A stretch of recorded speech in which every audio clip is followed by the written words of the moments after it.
Hello everyone, welcome to my channel. Today I am going to discuss about diplopia charting. So please keep watching this video till the end. Then only you can understand each and every point clearly.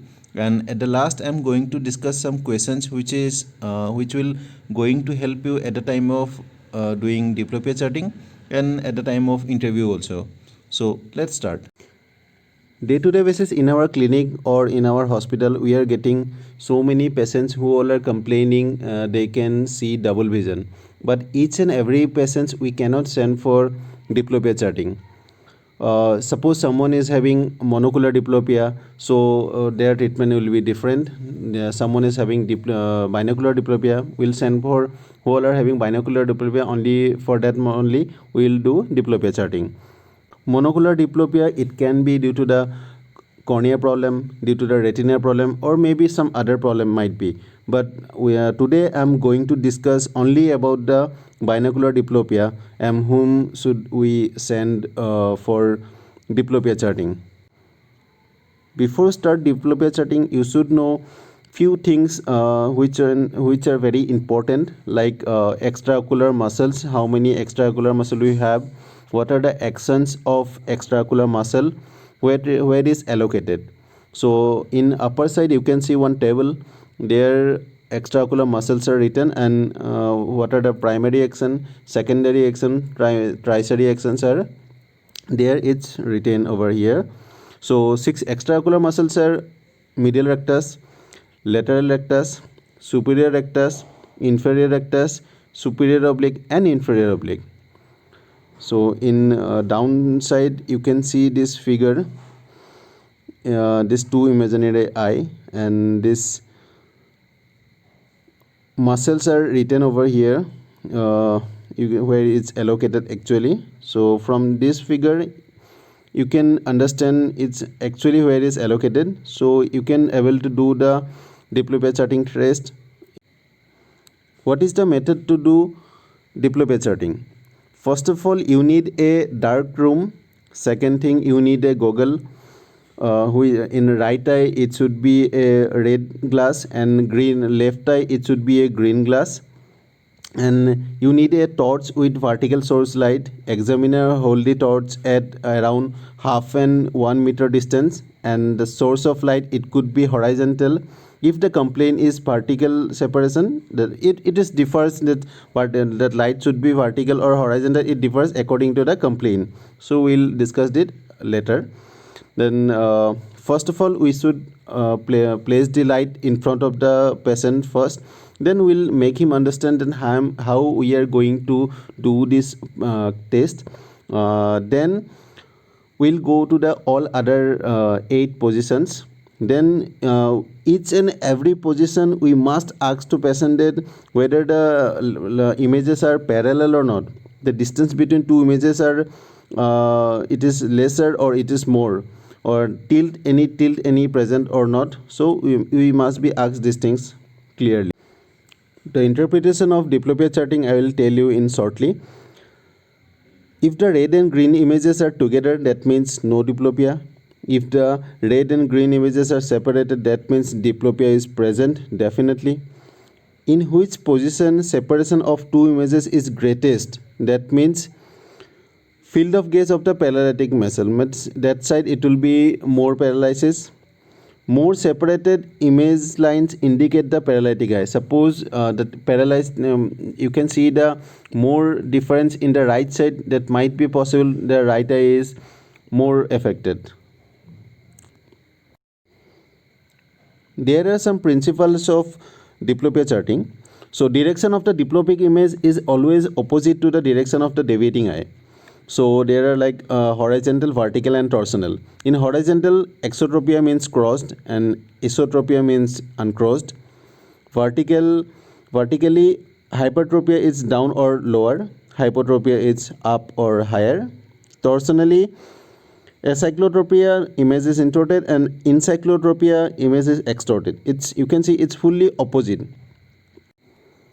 We'll make you understand this horizontal, vertical, and torsional everything with some examples. So for example, here you can see the first table.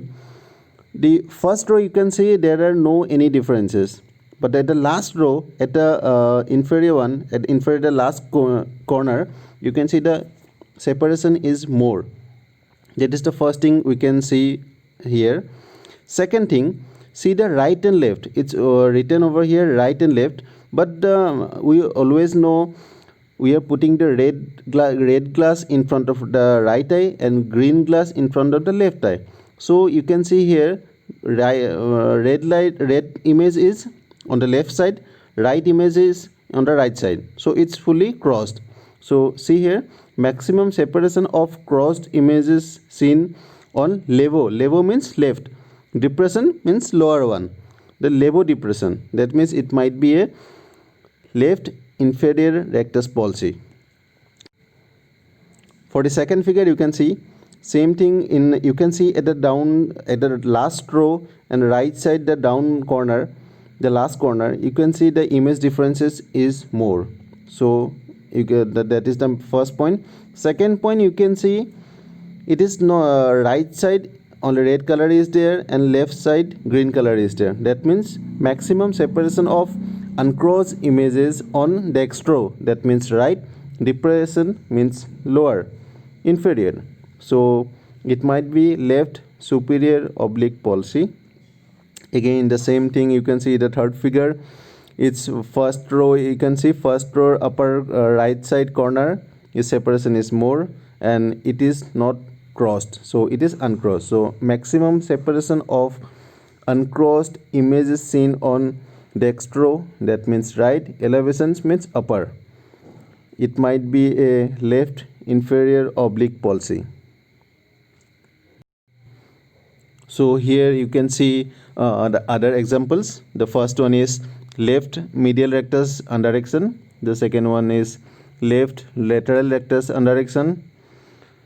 Third one is left superior rectus undererection. Fourth one is left inferior oblique undererection. Fifth one is left inferior rectus undererection. And sixth one, the last one, is left superior oblique undererection. You can see these first two figure, these are vertical diplopia, and the lower these four figures are, these all are horizontal diplopia. There are some advantages and disadvantages of diplopia charting. So advantages, it can be performed to all type of patients if they cooperative. Suppose someone is having to 18 years and or someone is having 60 years, but we can do in every ages, in every type of patients, if they are cooperating, then we can do each and every type of patient, so there is no any problem. Second thing, it provides a record of diplopic images in all 9 gauges, that is the very good thing. And third one, in which gauge diplopia is more, we can identify from this chart. And the second thing, disadvantage is it is a quantitative test, it's not a qualitative test. For qualitative test you have to do head sorting. Second thing, not possible to perform who have color blindness, because we all know in this diplopia charting we are putting red and green glasses. Suppose someone is having color blindness, they will be fully confused with the colors, so they will not respond clearly, so you will be also not able to mark the position clearly, so it might be there is some confusion with cross and uncross, then there will be some problem. And not in use of congenital palsies and those of long standing onset because of suppression. If someone is having suppression, then also diplopia charting is not possible.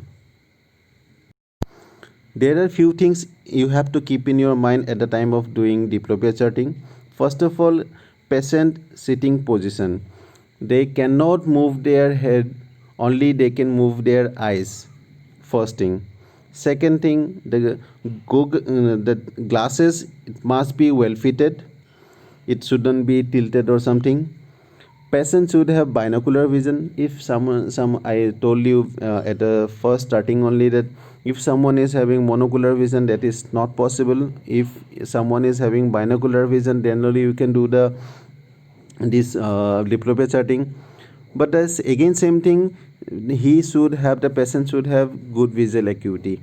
Suppose that patient is having low, poor, very poor good visual acuity, that is not possible. Someone is having for example 660 or less than 660, so this is not possible. You have to use base corrected visual acuity, then only you can do the test.